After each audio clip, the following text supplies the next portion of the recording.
So today let's talk about how to spend your money better or how to spend your money wisely for your business, okay? Especially if you are a small business looking to get your first big break, things like that. These are some methods that I see that have worked. Some of them I've used in my own business, and some I see very big brands still using till today, okay? So let's jump right into it.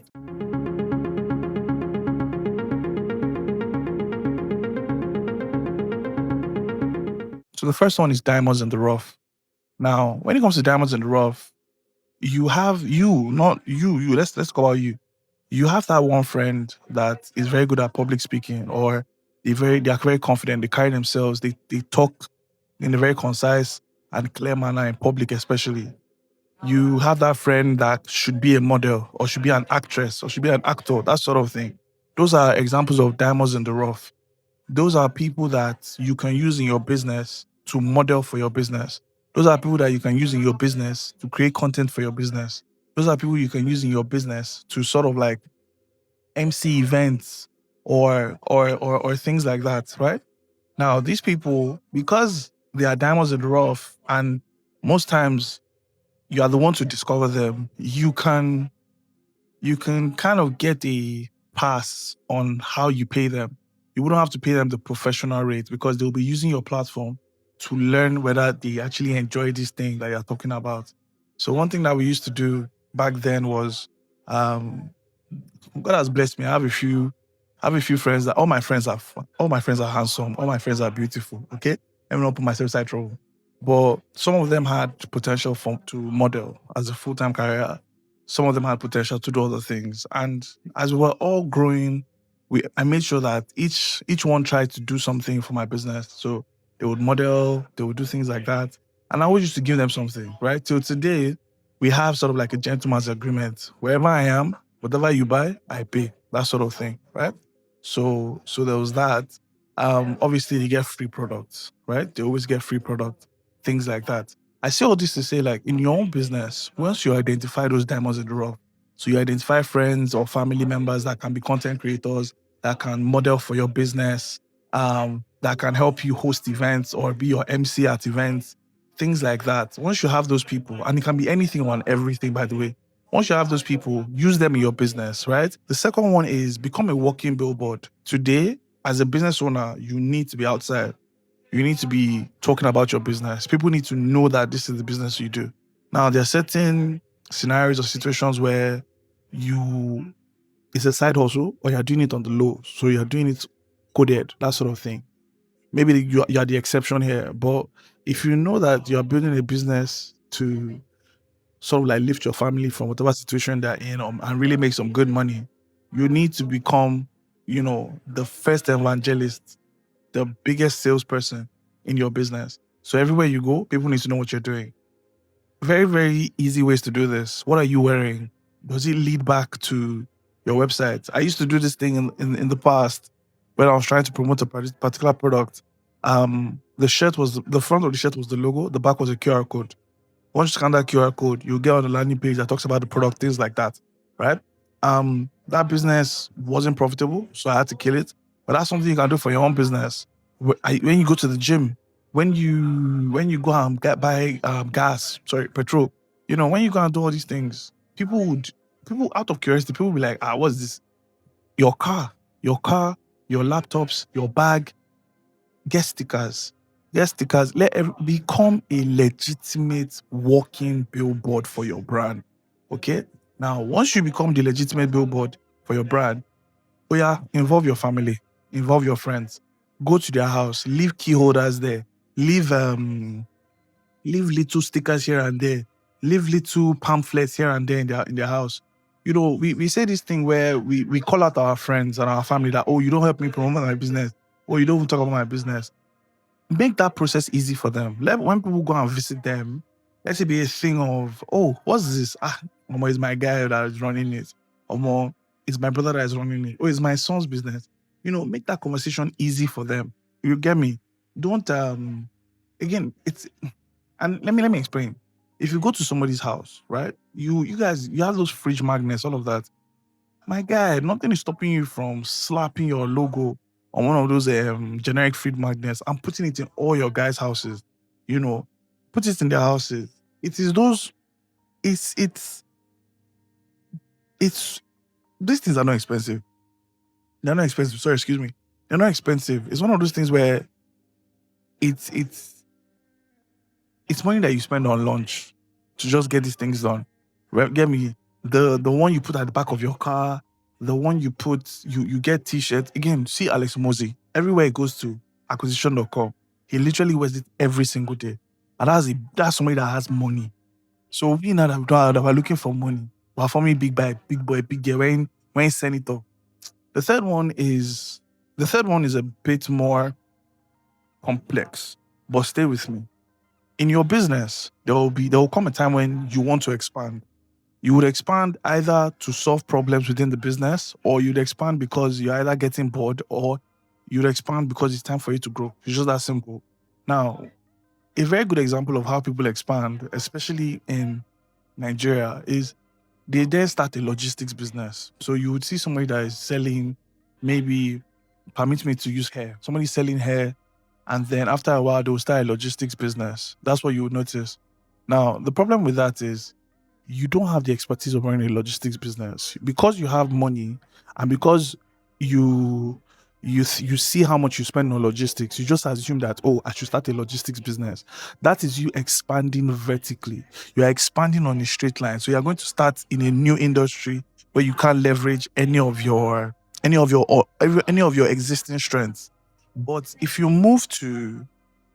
sorry, someone's beside me and their conversation is entering my ear.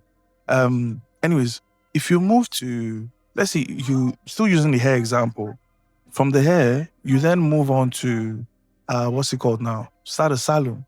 Or from the hair, you move on to, even if it's selling makeup or beauty products or skincare products, either as a distributor or a retailer, or you even say you want to start producing your own, at least it kind of aligns. There's a very high chance that the same customers that buy your hair are the same customers that will still need your beauty products. You get what I mean? So whenever you're expanding your business, expand horizontally. Don't expand vertically. Now, the fourth one is very, very obvious, but a lot of people don't do it. Your money shouldn't be in a savings account. You shouldn't have money in a savings account. Please, I beg of you, don't have money in the savings account.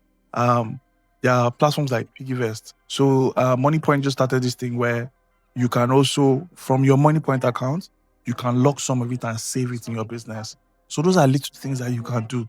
Gone are those days where you just leave your money in a traditional account and you get like I don't know what the percentage is now. I shall know that.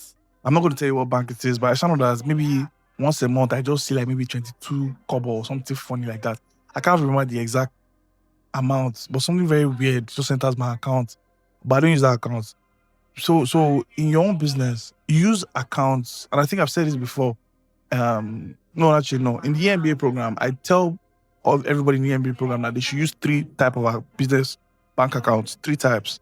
One traditional, one dumb account, and one digital bank. The digital bank is where you do your everyday transfers. The traditional bank is where you want to keep a lot of your money in case you need to, at any point, you need to ask for a loan. You have leverage. You can always say, oh, I've been using this bank for X amount of time. I have this amount of money.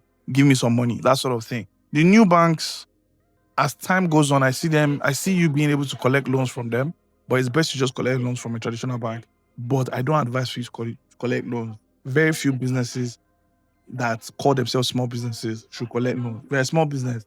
Really, really think about that. But yeah, so as you're making money, as you're making sales, whatever it might be, don't keep your money in a traditional current or savings or business account. Leverage these digital platforms. Look for the one where whenever a customer pays you, you can put a portion of it, maybe the one you want to use to save for tax, since tax is changing, you can put a portion of it into a fixed pot or something like that, and let that one just begin to accrue some interest that is higher than what the traditional bank will give you. Okay? So let's work smart and also work hard as well. So the fifth one is you leveraging digital channels, right? Leverage digital channels, leverage digital experiences. And I'll explain what I mean. But first of all, I want to mention here, I do not like paper. I don't like thank you cards. I don't like things like that. I used to use it in my businesses before and I stopped. I don't like it. What I now do is I have a QR code on all my brands, on all the e-stores I run. Once you scan that QR code, it then takes you to our website. It takes you to a designated landing page that tells you, either customer care services, return policies, thank you for paying, thank you for patronizing this business, and then any other, what's it called? After support, after service support, or after purchase support that we offer as well. Then it also gives you a discount on your next purchase automatically. I'm giving you guys a bit of my hidden sauce, but that's pretty much it. And I do this because imagine if I had to print thank you cards. That money that I'm using to print thank you cards, I can use it for something else. I can use it to make more bags, that sort of thing, right? So that's the one key thing I want you to understand. Leverage digital experiences. Leverage digital experiences in the sense where the landing page that people go to for your thank you for purchase, you can design that, you can update that, you can change that. When you is also when you leverage digital experiences, you also get access to people's emails and most likely, if possible, their phone numbers. So you can always retarget them, you can always remarket them, you can always re-engage with them. Some of them they will provide their birthdays. Once they provide their birthdays, you can then personalize your messages to them. Those are the kind of things as to why you want to move from your what's it called? Your current physical experience with paper, thank you cards, your carrier bags, all those kind of things. You want to shift that and leverage digital experiences. The next one is buying in bulk. This one is obvious, but buy everything in bulk. Leverage bulk purchase. If you know you're going to use a particular bottle and to buy 1,000 pieces is cheaper than buying 100 pieces, and you know that that business is going to survive till you at least sell maybe 100,000 bottles before you change or anything like that, please just buy the 1,000 bottles. Okay. I think the next one I have here is to sell every day. I think it kind of goes back to you. It goes back to the one I spoke about where I said it should be a walking billboard. Sell every day. One day must not pass where you have sell where hey, I was about to back on there. One day must not pass where you will not sell your products. You must sell your product every single day. Whether you're selling it on social media, whether you're selling it offline, whether you're walking around with your t-shirt, sell your product every day, every single day. No day must pass. No matter how tired you are, no matter how frustrated you are, no matter how weak you are, sell your product every day. Sell your product every day. Then the next one, the last one here is loyalty and referral programs. I spoke about the difference between loyalty and referral programs in this particular video here. But in a nutshell, you need to do at least 3 to 4 of these things in your business as of today. If you're not doing at least 4 of these things, you need to fix up. Okay? I'll see you guys in the next one. Have a great day.